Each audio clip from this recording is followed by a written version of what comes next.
I recollect this story from when I was a small child, about 5 or so. I was a normal child, or I would like to believe I was a normal child. I lived a normal life for a 5-year-old. The only off thing in my life was my disorder. I had, or have, Sony Veteranoia, which means I'm constantly in a state of paranoia. This causes hallucinations and phantom terrors.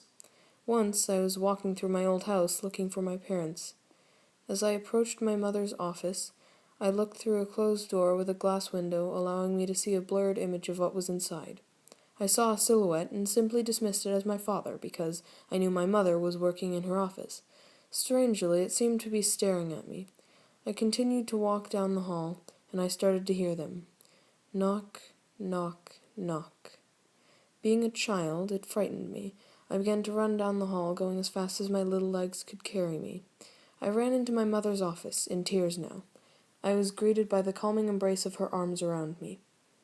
I looked around and noticed that my father was in the office with me. This confused me, but I thought nothing of it. As I grew, the knocks continued, louder and louder. Of course, I dismissed this as something my brain was conjuring up. Needless to say, anyone I tried to talk to said the same thing. I became used to the knocks, and they no longer frightened me. Then, one night, one terrible night that I will never forget, my mother was taken from me. It took her, the silhouetted figure. I had grown weary of the knocks yet again, and my mom thought it a good idea to visit my old home so I could see for myself that there was nothing else in that glass-doored room. The knocks grew louder as we approached the room. My dad and my mom entered the room first as I trembled in behind them.